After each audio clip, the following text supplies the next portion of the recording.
Welcome to the Low-Carb MD podcast. No one is beyond help. No one is beyond hope. As we have always said, we are bringing you medical information and cutting-edge science, but none of this is medical advice. Please seek out input from your own doctor.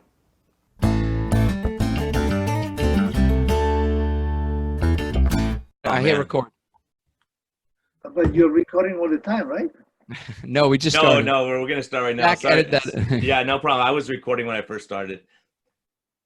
So in Okay, any Jack. event, so I go to the doctor. We're going to start. I'm going to introduce us and then we'll start. How's that? I'll introduce us and then Tro will introduce you and we'll get going. So, okay, Jack. Hello and welcome back to the Low Carb MD podcast. Today's another one where I have to just swallow my pride and let Tro brag a lot. He's got a hero here, someone who's pretty amazing. We've been chit-chatting a little bit this morning. Tro, welcome. Yeah, look, I'm happy to be here. The person we have today, very special. It's an amazing person who basically had to figure out everything wrong with modern medicine and fix it on his own. He came to me already losing 80 pounds. His wife lost 40 pounds. Both of them reversed pre-diabetes. I mean, just an amazing story, an amazing couple. And I remember when he came into the office, he brought a picture of him and his wife from several years ago, 5 years now. They've both been, very low carb, and Hugo has been ketogenic now for 5 years, exercising, reversed his diabetes, reversed neuropathy. And I'm like, people have to hear his story, and particularly that early part where he just discovered, wait a second, something's wrong. I'm overweight. I don't feel good. My sugar's through the roof. I'm starting to get neuropathy. My nerves are damaging. And that part was always very, powerful, how he started to change things around. And now it's not just that, he's affecting his children, his family, the people around him. I got to be honest. I think he knows more about science than you and me, Brian. Well, definitely you. Maybe not me, Brian. Definitely me. Maybe not you, Tro, but for me, for sure. Yeah. So, and he comes in. I mean, this is the patient that's going to make him healthy, his community healthy, people around him healthy. He's an evangelizer. People see him and what's happened to him, and they want to know. And so, every time we come in, we're chatting about new studies and new lectures that he's watched. And I'm like, we got to get you on. We got to get you on. So, Hugo, very happy to have you on here. Very happy that you trust me with your medical care. I'm very happy you agreed to kind of be here today. Thanks. All right. So let's get started. So walk us through, we know your journey kind of started a long time ago, but what happened 5 or 6 years ago? What was going on? You were going to the doctor. What was he saying? And what changed, and how did you get started? Okay. One thing that you notice when you get like above 50 is that all your body is transforming.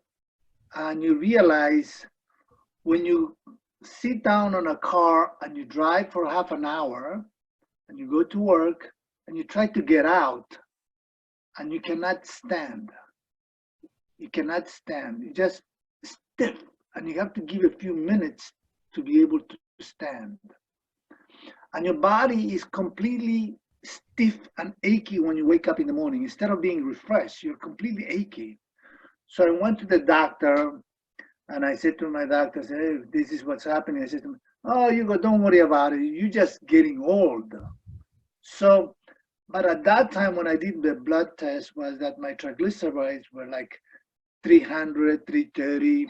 And the doctor, they don't even, doesn't cross their mind there's something wrong. There's like, what do you call, he himself, it's like, he has some kind of a disease or maybe something, because he has these big shoes, like they're walking funny, and he's old, but he has these big shoes, right? So, and then I realized is that, wait a minute, is that normal? Is that normal to be able to have, when you wake up in the morning, to be able not be able to get out of the car because your back aches, but also you what do you call, your whole body is not right. And second thing you notice is that after a lunch, right? You eat any kind of lunch, and you get amazingly sleepy. You have to take a nap. What was your lunch back then? What were you eating? You It know, was usually like a what do you call, like a Chinese food, or what do you call a Big Mac, whatever, right?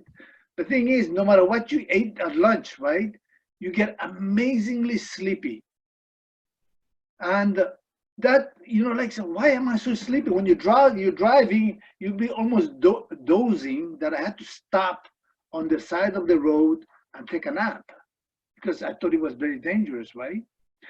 And then I hear about, at that time I was like in the beginning of like going into eating more healthy food, and I was eating much more starchy foods, and I guess that made it worse. Now looking at it in retrospective, so you and thought you were eating healthy, and you were eating like what, granola bars and oatmeal and granola stuff like bars that. and stuff like that, right? Yeah. And my body was not working, right? So then I heard about that you have to eat more fat, right, to be healthy. And then What year? I, When was that? How long ago was that? that was about 5 years ago, 4 years ago. But I didn't get into it. It's just like this education part.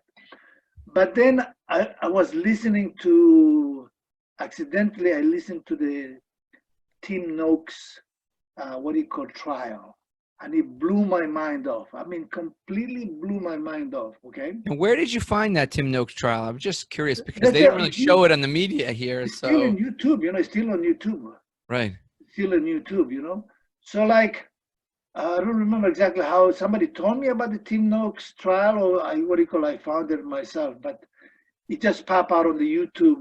Sometimes that about low carb, LCHF, I think they call it, or the Banting diet in in South Africa. So that thing just blew my mind off, because this doctor was basically telling you that I was wrong what I told you, before. He was telling, while he was a runner, he was telling you, hey, you have to eat carb loaded, on all those carb centric ideas. And now after like 40 years, when it's like he's in the 60s and 70s, and he's telling you, no, I was wrong, right? To me, a doctor to say that I'm wrong, it's something amazing, because, doctors are very stubborn, because that's what you learn. So you know that you're very stubborn. So I'm sure that you have the same type of problem you're tell other doctors, hey, you have to eat more fat, right? So like, then I started doing research. I got into Ivor Cummings, and then some other the the other few other doctors. What's his name? It wasn't you, but at that time, I consider them the the pedestal of this low carb movement. Oh, maybe Asim Mahalcha or one of these guys. It's got to be Jason Fung. You'd be Jason the first one. Fung. Jason Fung, and then what's the other one? The guy who you have to eat more protein. What his name is? Ted Naiman or Ted Naiman. Ted Naiman, yeah. Yeah. And Anyway, so then I listened to their videos, right? And then I started doing my own low carb diet. At the beginning, you realize it's not that easy. So I you try to make low carb pizza, this and this, but you realize nowadays, it's very simple. I mean, there's nothing to it, because you just eat basic ingredients. You eat fish, eggs, cheese, and meat. That's it. I mean, there's not that many ingredients that you can possibly eat. I mean, you can make it as simple as possible. But at the beginning, you have to make keto bread, keto cookie, keto this and that. But nowadays, even though I make it, I basically don't. I just keep it simple, just 1 or 2 ingredient type of food and meals. That's it. But nowadays that I eat much more carbs than before, because nowadays since I lost as much as weight, I don't know if I can lose more weight, but I eat more, but I do this alternate day fasting. What I do basically. So let's go back. So here you are, your doctor right now, he's got neuropathy, he's overweight, he's telling you, Hugo, you're going to be fine. This is just old age. And then you go onto YouTube Yeah. and you see the Tim Noakes trial and you see all these people lecturing you, right? Yeah. And you learn this information and finally you're like, holy crap, I have to do something. I have to do something. So initially you said you were doing all these keto treats and then eventually you kind of, but what happens to your health? So 4 or 5 years ago, you start, what happens to your health over that time? Okay. So when I used to exercise, right, one of the things that you notice when you exercise is that I had like, prior to that, I had like Achilles tendonitis, like 3 or 4 times over 2 years, Achilles tendonitis, right? I would just run like fast walk or run a little bit and you just like had this Achilles tendon and I had to go to the doctor and the doctor would put an injection of like pain, I guess painkillers or whatever they put it because it was inflamed. And it happened to me like 3, 4 times. And it happened to me once in a cruise and it just really bothered me, right? Is this the end of my life? That is as I know it, because it happens like that. You say, what I mean, 3, 4 times in 2 years, I mean, you realize there's something wrong. But it never connected me, right, to the food that I was eating, See, because, you never really connect. People don't connect food and your ability and your aging. I don't think they can connect that easily. So when I go to the doctor and I had the Achilles tendonitis, he says, nah, you're gonna be fine. Have these, and they go like, oh, you have a little bit high triglycerides, have this pill, okay? Have this pill. And they don't tell you anything about what to eat. They don't tell you anything not to eat or anything. They just, I guess they want you to keep coming to the doctor's office, I guess, I don't want to politicize saying that doctors are there. But the thing is, the whole idea that they tell you there's nothing wrong, right, in itself, it's just nowadays I look at it and say, oh, they shouldn't say there's nothing wrong with triglycerides of 330. I mean, that's nowadays maybe it's different. But that's when I realize the whole idea that what you eat is basically how healthy you are. And if you compare my body today and my body like 5, 6 years ago, is just completely transformed. I mean, I could never imagine that I'm going to run for 10 miles and I'll have no aches on my body. Okay, it never crossed my mind, or like I can do like, exercising, you do pull-ups, right? And in my entire life, I never did 10 pull-ups, okay? And I just did like over here, like 12 pull-ups. I do 12 pull-ups pretty good, right? And Ryan, how many pull-ups can you do? Huh? Right. I'm terrible at pull-ups, man. That's one of my things this year. I'm like working on. Yeah, I do assisted pull-ups now, man. That's okay. It's Come good. on, We start I'm not somewhere, JT. man. I'm not JT yet. But Good. Hugo, I have a quick question for you to deflect from me. Did you feel better first, or did you lose weight first? When did your body start feeling better? Was it happening at the same time, or do you think it's more the weight or what you're eating? I lost weight first because I was in pain. Right?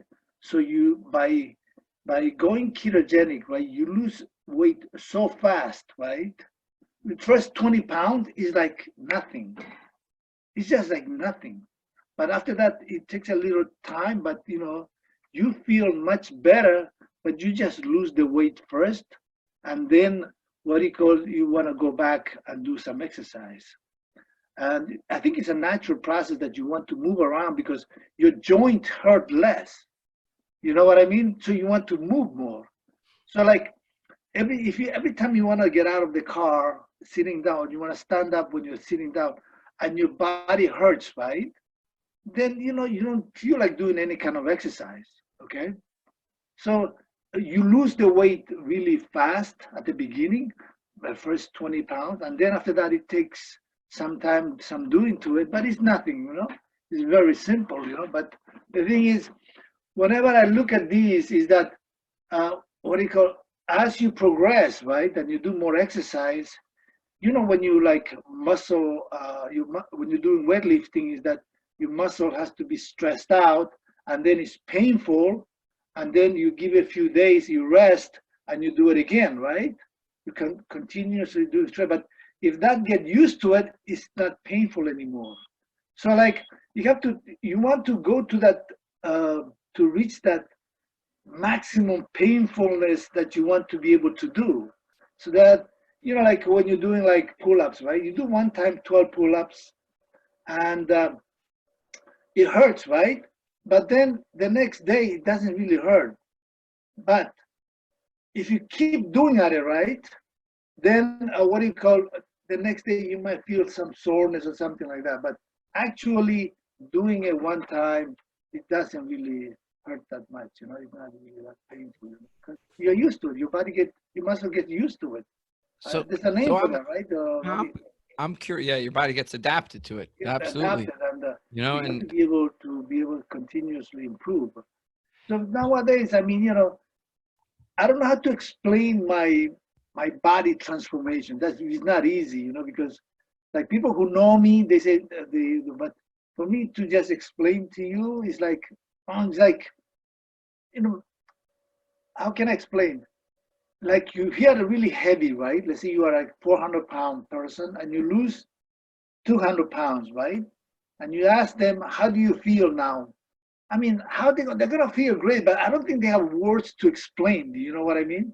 I don't know how you're gonna explain that, you know, like the words, unless the other person was also lost that much weight, also, you know. But like the pain that I used to have all the time is that like since they're completely gone, like how do I explain the pain before, and how do I explain how I feel health-wise now? Is put it in words is not that easy, you know. Hugo, you know what I call it? Being an obesity parolee. Like you Obesity escaped probably. prison. Okay, Like you finally escaped the prison. You know what I mean? that's a good example. That's a good word, you know. It's just to describe this. So even if I explain to what do you call, to my friends, right, and I try to convince them, it's just basically hollow words. You know, they don't get it. You know, it's not that easy to explain to them. Even I mean, I can't even You know what? explain to Even my to own kids. doctors. No, Hugo, can I just tell you? You're saying explaining it to your friends. Yeah, You know, I can't even convince scientists that keto adaptation, fat adaptation, is a real process. They think it's fake. They think it doesn't exist. And the data is right there. And you know the data, Hugo, more than anybody else. It takes the kidneys several months to get used to ketones, right? We see uric acid going up for several months before it comes down. Okay. It takes the muscles. If you look at the literature for exercise performance, it takes, 6 weeks at least to get adapted, and probably 12 weeks is where we start to see but they don't believe that it even exists. There's like, how do you measure keto adaptation is the question I get. How do you measure it? It's like, it's not something, I could tell you, you're adapted when you're not hungry. I'll tell you that right now. You're adapted when you're not hungry. But you're right. I mean, the frustration you feel that you can't even explain to people around you, we can't even tell doctors. Yeah, it's hard to quantify it. I think that's the point, is people just like you were saying, I used to be exhausted after I ate lunch every day. Now I feel great. Now I have energy. And that's what Jason was saying. Jason Fung is like, look, if fasting makes you tired and weak, then eating all this lunch and make you feel great. And it doesn't. It's the opposite. Yeah. Hugo, I have a question for you. You were mentioning about neuropathy. Yes. You were having like burning in your feet, things like that. And what happened with that? And how long did that process take to improve? Okay. My neuropathy is that when I went to the doctor and I told him, right, I feel this, what do you call, pins and needles in my feet, and it feels like always tight, and like you have like when you touch the skin, it's like very sensitive. Even now, when you massage your legs and you touch inside the muscles, you have this electric shock going down to your what you call toes. Let's say you massage your what do you call, your glutes, right? You massage your glutes, and you hit a point, and the electric shock goes all the way to your toes. And what do you call, when you massage your calf, right? Your calf, and you touch it, and you hit the point, and it go like, it goes to like a nerve. You pinch a nerve or something, and then it hits like electric shock that is painful to your feet, right above your toenails. You know, when your feet right above your toenails, right? And you can feel it, like a shock. In any event, what do you call it really bothered me, you know? So like anything else, you know, I have to try to do some, what do you call something, and also like, of course, YouTube, right? I mean, you get a lot of information on YouTube, right? And what do you call, what exercise is going to help, but massaging, right?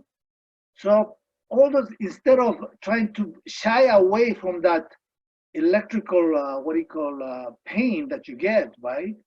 I went towards it. That is, I massage it even more, right? And the same thing with the exercise. I do a lot of exercise that involves the calf, the front of the leg. What is called the front of the leg? No, like the shin. Above the calf. Yeah, the shin. You mean like the shin? Right? Yeah, yeah. You know, the shin, around the shin, right? You get this weird, like, what do you call, feeling and numbness. And when you massage it, of course, you get these electrical signals going. You can feel the electric signal going to your toes, you know. Hugo, I'm gonna stop you here because I think, you know, neuropathy, right? Neuropathy, right? That loss of sensation, and that funny sensation, like you can, you know, that you massage it, you get all these, you know, weird feeling. It feels like it's numb. You ever, like, Brian, you ever gotten like you got a frostbite or something, and then you just touch your hand and it's like the whole thing hurts, you know? Yeah. A lot of people don't know that. And even it sounds like, oh my God, what is this, electric shocks? But like, you know, it sounds like it's far off, but it's not. You know, I have neuropathy right now in my hand. And let me tell you, if you touch my hand, don't touch me. Like, it feels like the entire thing's on fire. Right. And I have neuropathy because I had spinal surgery. But, you know, I remember when you first came in, you know, you still had some of that sensation. Did any of that change over time? Yeah. I'm just curious. What do you call it? It's so much less now. It's so much less. Okay. And the way it's doing lots of heavy exercise towards the shin and the glute muscles, right? You have to stress it out. You have to stress it out. And it's not easy to do glute exercise or the shin exercise. How do you put stress on your shins? It's not easy. You pull your toes back. That's basically it. The thing is, biking maybe. To go forward, right? Do the what do you call it? The deadlift, right? Yeah. Try to do the deadlift with your toes up, and then try to like stress that place, right? The shin. And when I did those, right, of course it's very sore, right, at the beginning, right? But now it's nothing, you know, it's nothing. You know that I go to Bear Mountain like nothing. I just go. I don't think what you call Brian knows Bear Mountain, but thing is, bicycling and doing this heavy weight lifting, right, towards more concentrated to your glutes and your shin, right, is basically the what do you call the pain, the sensation of what do you call the pins and needles. Those are completely gone, but I still feel a little bit of the electric shock, but the what do you call the pins and needles are gone, and also what do you call you feel much what do you call less tired on your leg after the trip. After the trip, right? It feels much better. So that's what do you call. But you know, Hugo, they say that peripheral neuropathy is an irreversible disease. You know, meanwhile, we had Brenda Zorn on, I don't know, a couple months ago, who said that her neuropathy reversed. Now, would you say that it's gotten better, your neuropathy? 90% better. 90% better. 90, Brian, it's almost what do you think about that, Brian, when he says his neuropathy is 90% better? Well, there's a couple of points. One is that we call it diabetic, excuse me, diabetic neuropathy. A lot of people who are pre-diabetic are getting neuropathy. We're seeing that with high insulin levels and elevated sugars, but not necessarily in what we diagnose as diabetes. It's an implied, it's really the toxicity of the sugar and maybe insulin. I don't know, but it causes damage and irritation of the nerves. Also, it sounds like you had some sciatica stuff going on too, and that inflammation on the nerves caused the problem. So what do? Oh, you're having sciatica, here's some anti-inflammatories. Instead of saying, why don't we cut the inflammation out of your diet and see if you get better? I mean, we're all seeing that. So yeah, it's a very, very common problem. And I've always considered it irreversible. We're now seeing that it's not irreversible. Let me tell you, Brian, it's 30%. It's the first symptom. I didn't realize this till I opened the literature. Okay. In diabetes, peripheral neuropathy, even before you get diabetes, before you get a high blood sugar, 30% will have signs of peripheral neuropathy. It's like the what do they call it? That's like it's what lets you know what's coming, right? And I'm sure, Hugo, you probably had this neuropathy for a long time.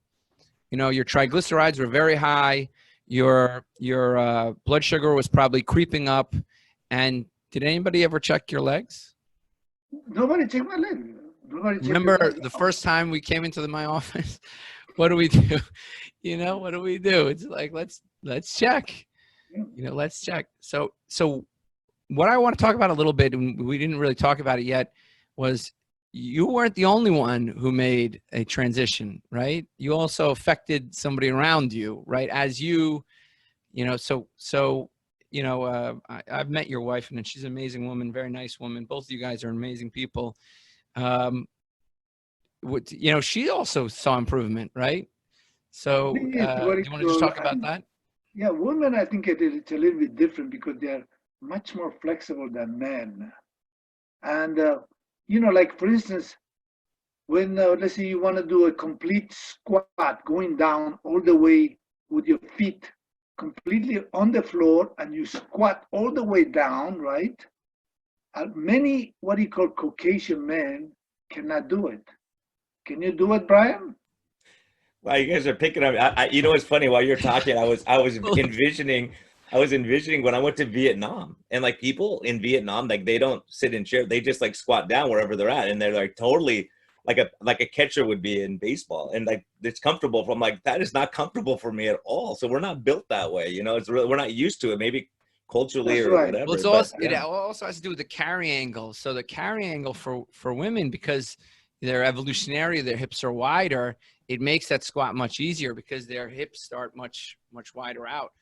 So it makes the squat, and they have much more hip mobility. So this is like sex differences, and I mean, you can appreciate that in a physical exam, right? You can definitely see that the hip mobility is always much higher in women. So you're absolutely right, Hugo. No, what happens to my wife is that she always had these headaches. They get migraine headaches. Like once in a while, she will get like these headaches that she can't see the light. She can't smell. She can't see the light, and she lie in bed for like 24 hours. And she would just stay in bed maybe, and then sometimes she would throw up.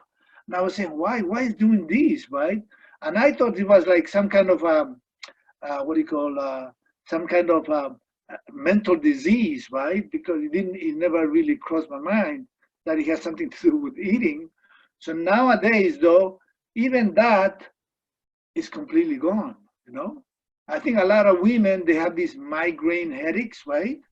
That a lot of men too. Christian Assad, he talked about it often, about his headaches. And Kristen Bear, my new partner, had migraines that were miserable. They were getting injections and all that gone, right? Completely gone too, right? Same thing with my wife. Is that that headache is what he called when she eats carbs, though. A lot, let's say she's not as ketogenic as I am. She eats carb. She will get these. She says like from the back of her head, right, to the front of the eyes and nose. She gets this tingliness before she starts getting this headache, right? So before they didn't have a clue that what he called the beginning was just the diet of eating carbs. Of course, he immediately cuts the carbs and sort of like fades away. But if she would keep eating the carbs, she would be in bed for like 2 days, a day and a half or 2 days, completely in bed. Yeah, But I didn't realize this is not only on my wife, because her friend does the same thing. She got the same problem. And we told her, hey, just go, just be ketogenic, we just advise them, but to a lot of people, Koreans especially, you can't tell them, hey, don't eat rice, right? I mean, everything else you go around rice, but, once you cut the rice out, you heal almost completely. So can you Well. talk about that? Like your kind of, the ethnic considerations, the cultural considerations of going ketogenic. Can you talk about that, Brian? I know I cut you off there, but can you talk, because that's important, like, I mean, you probably see that in I mean, you mentioned in a Korean family, rice is very, important possibly. And so can you talk about what that was like changing some of these like basic traditional things, or learning to work within those traditions? Yeah, like Koreans, they have to have 3 meals a day, and the breakfast has to be like a meal, not like a what do you call like a bagel and coffee. Okay, it has to be a meal. All right, that's customary. So what happens is that, like my father, right? Like, hey, where's my breakfast meal? They have to give him all these meals, right? I think that's because they used to work very hard or something like that. The thing is, this eating 3 times a day, that kind of heavy meal, and having rice, right? And I tell my uncle the same thing, is that, hey, don't eat rice. And the first word, you know what he says to me? He says to me, what the hell I'm going to eat? He said, don't eat rice, but then what the hell I'm going to eat? And then if you tell them don't eat rice, and tell them, how much money do you want to save that you don't want to eat rice? You know what I mean? How much money? How wealthy do you want to be that you don't want to eat rice? They don't connect between health and sugar. They don't connect it. They just to them is like amazingly dogmatic that they have to have rice. So, well, it's the culture too. Of the Italians say, "Forget it. I can't have pasta. I can't have bread. Forget it. Life's not worth living." In Mexico, it's the tortillas and the rice, and so it's we have to make it so it's acceptable culturally, and that's really critical. That's why we're excited about the new Spanish speaking podcast and people being able to reach culturally into their communities. It's the same thing. And the African American community is very difficult to push veganism because they're like, forget it, man. I like my ribs. Like we just had that. As a matter of fact, by now that podcast will come out with one of my favorite docs. And so he said, okay, just don't put the sugary barbecue sauce. Let's make our macaroni and cheese this way with cauliflower, really cheesy and cauliflower type stuff. And everyone's happy and they're doing great. So sometimes we have to be able to reach the people where they're at culturally and say, okay, what little changes can we make? And maybe have rice twice a week instead of 7 days a week. Yeah. So, but I can, this is like to my uncles, why I can't convince them, but to my parents, because they're my parents, right? I tell them, don't eat rice, don't eat bagels or bread, and they listen to me, see? I can do that because they're my parents. You know what I mean? Yeah. But if I say like an uncle on my wife's side, my mother-in-law, you try to tell them don't eat. If you tell them don't eat rice, it's like I'm trying to insult them. But I wonder, don't these people see the transformation you and your wife made? I mean, it's amazing. Like if you see, you came in with that picture, and I was like floored. Here's a couple whose complete lives have been reversed. Lives have been reversed by focusing on nutrition as medicine. And not only that, against the doctor's advice, without any doctor's help. And I was like, holy crap, this is this is a story. That's the new medicine, right? That's the new medical medicine, YouTube medicine, That's what it is. I mean, if you challenge yourself but you have to be a little bit dogmatic, be able to change things, and that you can't believe every word that they all know. I don't want to say doctor, but the professionals, they tell you, because you realize it's just a learn process. Like a nutritionist can tell you, eat your fruit and vegetables, right? And what do you call, if they tell you eat your vegetables, you can, but if you tell you eat your fruits, right? And what do you call that, like Tim Noakes was saying, right? How many humans, right, can eat fruit every day? No humans were made to eat fruit every day. I mean, so that, but nowadays, I mean, the refrigerator is full of fruits, So it's very sensitive about fruits. Whenever we say fruit, he gets triggered. Yeah, let me tell you. No, you're absolutely right. So you had to be critical thinking, right? Like, maybe this doesn't work for me. Yeah, if that fruit replaces granola bars and and candy, maybe it's like a little bit better, right? But if you're diabetic, and I asked this recently on social media, why don't nutritionists ask, I'm telling people to eat more whole grains and more fruit. Why aren't they getting better? Either the advice is wrong, or it's the advice is so bad that nobody can do it. Either way, you're wrong. That's right. Right? Either way, you're wrong. And it's funny. We got into a discussion with another doctor on, and this has been going on about, well, you can bring a horse to the water, but you can't make it drink, right? Which is like, okay, you can tell advice to somebody. No, that's your job as a doctor. What the hell purpose do I have if I cannot convince you to put your health in your own hands? It's my fault. When my patients fail, it's my fault. Okay? It's my fault. And even if I do my best, I didn't reach them. Maybe I didn't. Maybe I was. I had biases. Maybe it was. I didn't appreciate that it was the wrong time to push a lifestyle. But it's my fault for some reason. That's the way we got to look at it.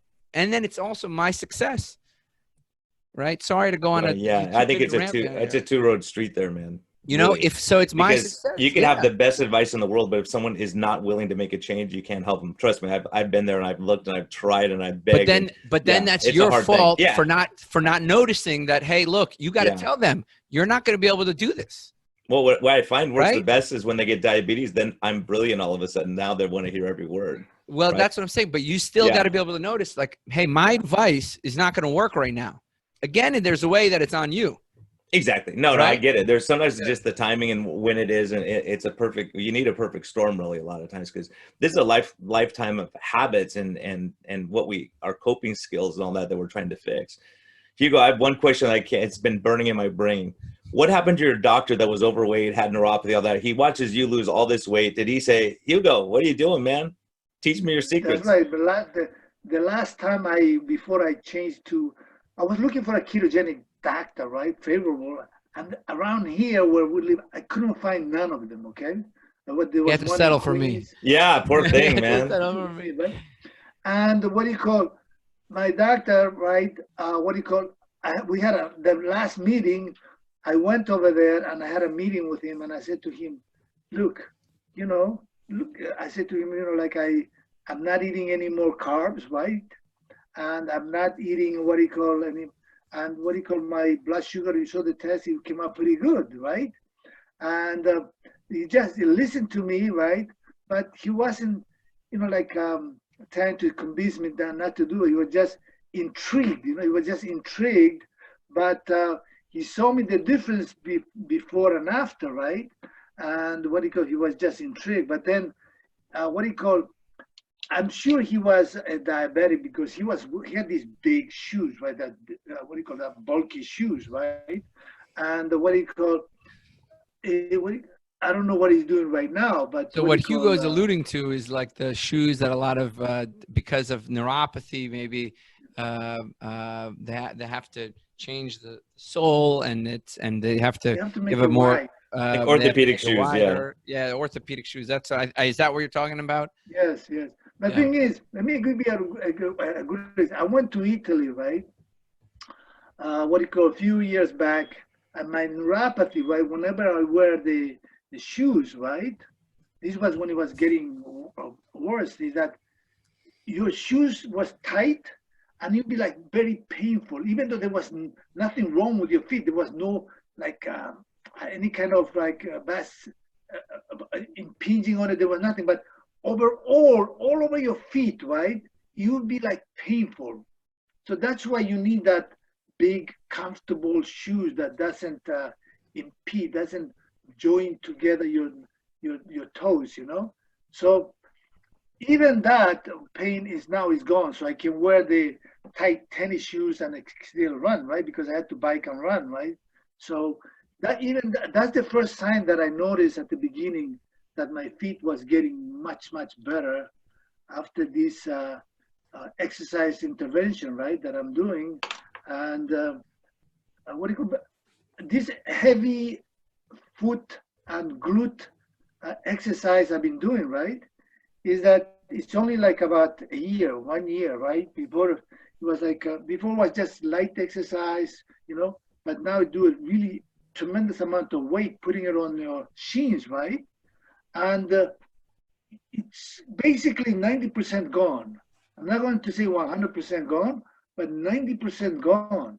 And then the electric shock, which is very important, you know, the electric shock, it's sometimes it's there, sometimes it's not there, but I have to really look for the places where to squeeze my legs to find where those shocks are. It's not, before it would be like almost anywhere, you'd be like, you touch your under your glutes or gluteus medius or something like that, and you go tack like that, and you'd be like shooting pain going down all the way to your toes, and it would be amazingly painful. Shockingly painful. That's the word I can describe it. It's shockingly painful. But now it's completely gone. That part is completely gone. So what did he say? So here he is with his big boots and, you know, and he's coming in and he's like, okay, you did great. Did he say anything like good job, or, you know, what is it that you did, or, you know, what did he say? I mean, he was just intrigued, and what do you call it, just was at that time I was already looking for somebody who'd be like a ketogenic friendly doctor, right? Because what do you call, he didn't care, you know, like he didn't care. Like if one patient come in, prescribe you. I mean, those are like from the hospital setting, like I don't know what what they have. When you have like rotating patient, like every 15 minutes or something like that. That's called like, medicine. That's medicine. That's standard care medicine. So like, rotate in and out. You go See, because online. Hugo, I'm telling you, a few years ago, I would have said, "Oh, you got this neuropathy. Okay, we're gonna put you on gabapentin, which is a medicine for that, anti-inflammatory. Maybe we try some prednisone. Maybe we try this." And all of a sudden, you're on 7 medicines, right? You take control of your life. You lose weight. Your energy goes up. I could see you, like when you first came on this morning. I'm looking like, this must be the wrong guy. This, like, I mean, you're like a thin, fit, absolutely guy, and you know, like not what I was picturing coming in, because a lot of us are still on our journey. But the point is, you know, in Western medicine, like your triglycerides, they say your triglycerides are high. Oh, we have a pill for that. Here you go. Here's a pill. Instead of saying, why are the triglycerides high? What is that representing? And so until we step back and look at the big picture, we're in trouble. And your doctor's in trouble because he never got it. And you had to settle for Tro because I wasn't in business yet. But no, but look, I mean, you were smart enough to say, I need to find someone who supports me in what I do. And this is why we, you know, Tro and I are passionate. We need to have more doctors in all. I don't want to get licensed in every state. I want to have a doctor in every state that can take care of people like you, because, you know, having to cross state lines and go through all this stuff, and you know, you want a doctor who's there when you need him. And so, you know, that's the movement that's coming up right now. I think that this combination, Tro, and you're probably going to agree, direct primary care, which you've been harassing me about for 3 years, I think, and low carb, they fit hand in hand, because we have time to get someone on the right track, and we invest up front and we change lives. Like someone like you, I'm just looking at you and thinking, when you first started, like Tro, I mean, I laugh because I can imagine Tro eating all these ribeyes and people saying, no wonder this guy's so big. Look what he's eating. And in your case, it had to be the same thing. But people initially look at you, and now all of a sudden, the same people are calling and say, what are you doing now? Right? Because you're a genius now that you've made changes. Let me tell you, I went to a wedding just before the coronavirus outbreak in January, right? And a wedding, you know, you see all these family members, right? Okay. So all of them were about the same age, right? My cousins, my wife's side cousins, they're about younger than me. I'm the oldest one, okay, in that meeting, right? Because they're younger than 1 or 2 ages, you know, they're, you know, maybe 60, 59, like that. But believe it or not, right, this is what I'm saying. they all had this big tummy, right? Big ballooning tummy, right?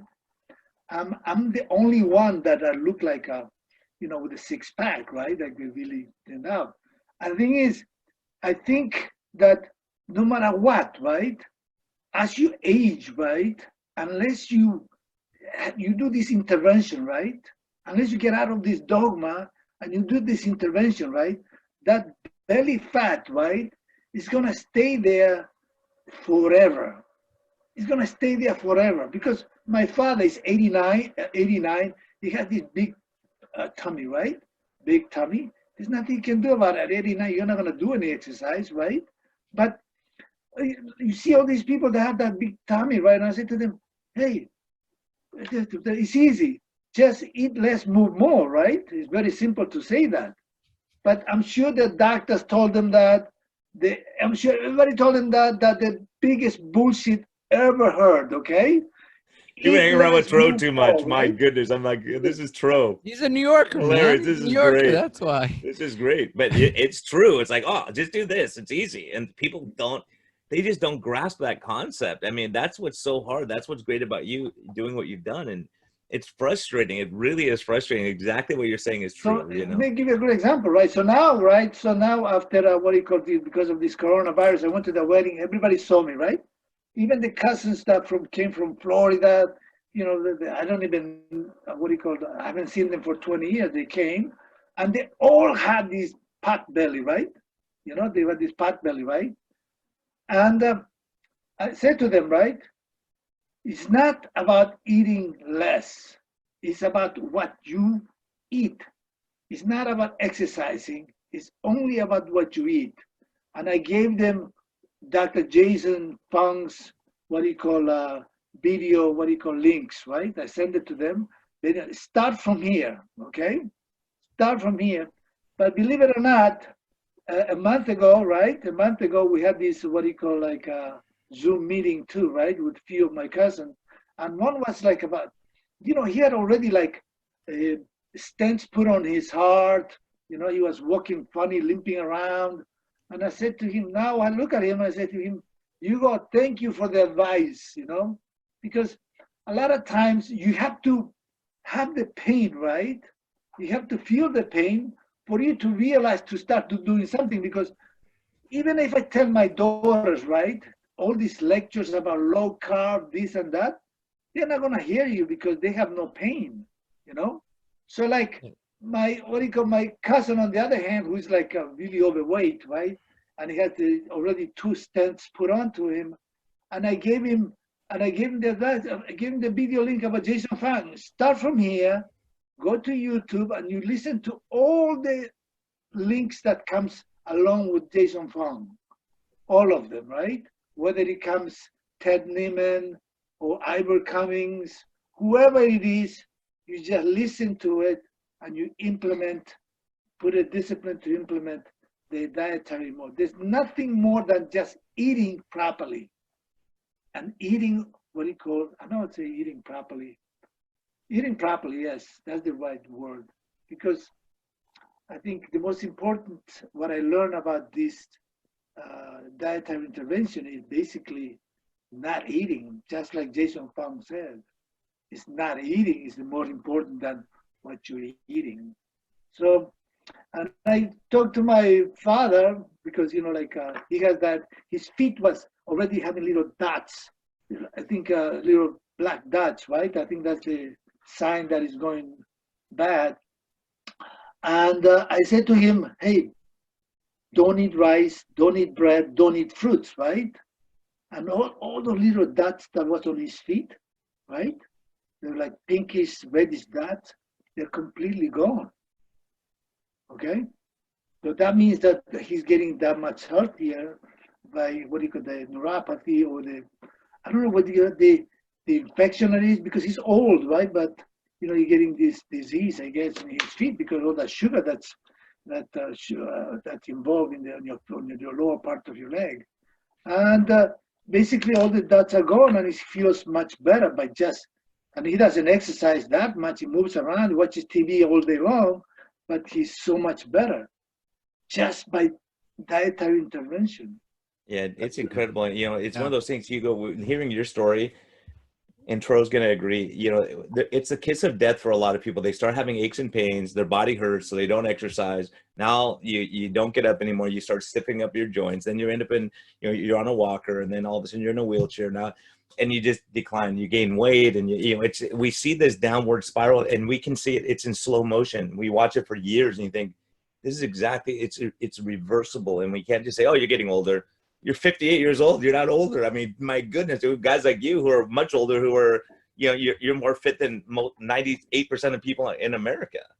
So it's that excuse. That's the craziest thing, because at my age, right, I never thought of riding my bicycle all the way to the top of the Bear Mountain, which is about, pretty steep hill, right? And at the beginning, of course, I couldn't do it in one shot. But now it's basically nothing, right? The thing is, when I went to the top of the hill, there's this older gentleman, I thought he was maybe about my age, right? Zoomed me by. Okay, this is zoomed me by, right? And then we meet at the top of it because we are older, so you're not young that we can just come back out. We have to take a rest. So we go on top of the mountain, right? And I meet him and I say to him, how old are you? Because he zoomed me by, okay? Not that, I'm struggling going to the bike, right? But I'm making it. Just making it in itself is a feast. And this older gentleman, he's basically 6 years older than I was. I was 62, he was 68, okay? So I'm saying to him, he zoomed me by, right? So you realize that, wait a minute, the aging factor, right? And your decaying, like you just explained it, right? If you get these, joint pains, neuropathic pains, you sit down more, you lie down more, you tend to eat more, and you just spiraling downwards continuously, right?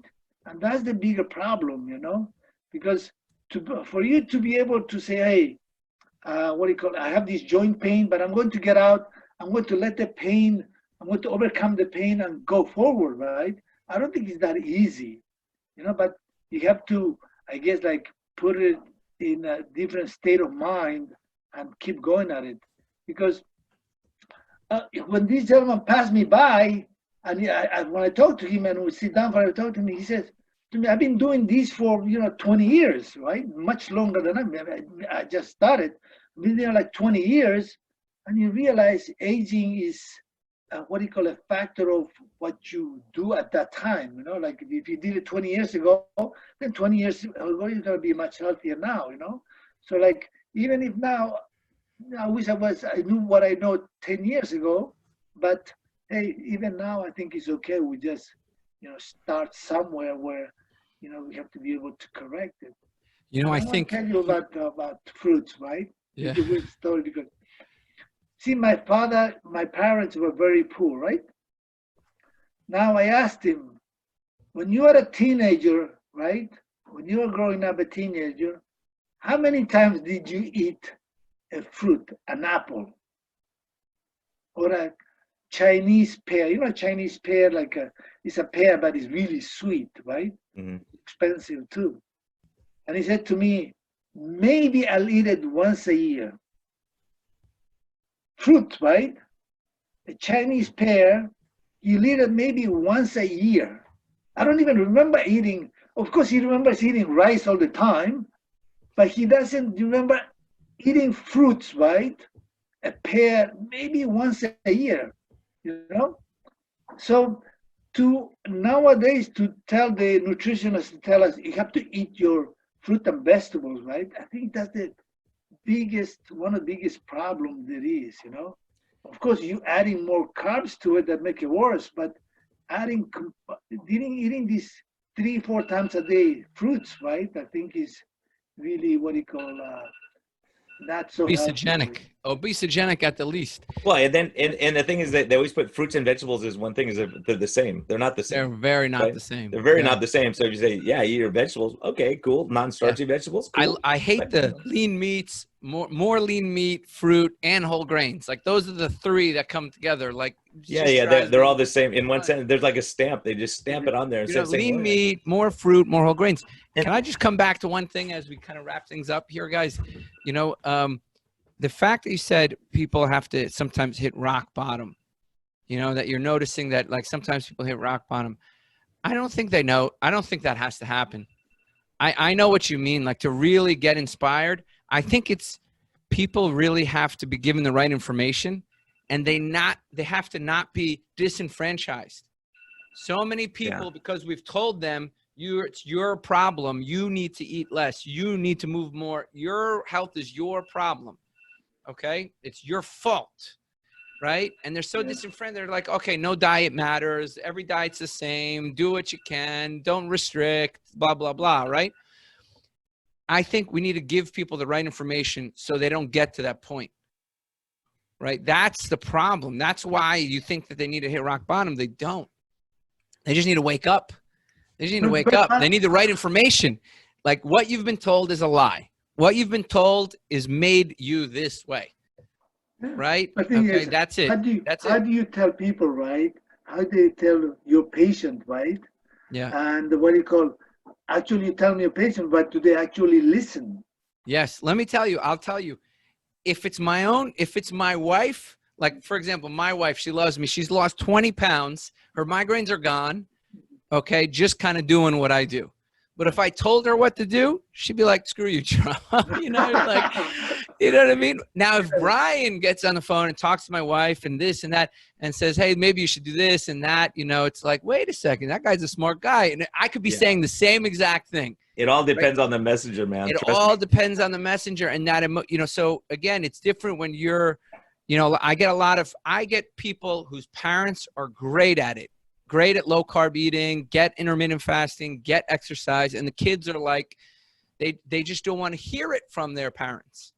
Right. And so the parents will come and say, you know, can you help me out? And then they do great because they already know the information. It's just somebody who's not their parent telling them, you know, what they need to hear. Even worse, a husband, man. Have the husband give advice, forget it, man. Who's the teacher? Yeah. Who's the teacher? Who's the messenger? I think that matters sometimes, not the message, you know, not the message. You know, one other thing I just wanted to bring attention to, Hugo, you said that struck me right away was you said, I eat more carbs now than I did before, right? Because you put yourself in a situation where you're metabolically healthy now and your machine is running correctly. It's the same thing. Like, you know, people try to pigeonhole us a lot of times to say, oh, you guys are radical. You hate carbs. No, I don't. If you're metabolically healthy, go for it. Do it. I don't care. If you're you right now and you're riding your bike up a hill like that crazy stuff, right? But the point is, when you started this 5 or 6 years ago, you couldn't have carbs. It would totally defeat of what you were trying to accomplish. And I think that's one thing people need to understand. Now we have to struggle with addiction. Some people have one carb, like Ken Armstrong was a great example of that. He said, I had one cookie and then I'm done for 6 months and I gained 60 pounds. But other people like you say, okay, look, I'm staying fit. I'm keeping an eye on it. I'm going to watch it. We watch your numbers. When your triglycerides start going up, your A1C or insulin, then we say, oh, we better watch this, Hugo. You're getting a little carried away. But it sounds like you've learned how to police yourself, right? Where you know what fuel runs better for your body. So you're more of an expert than any of us are.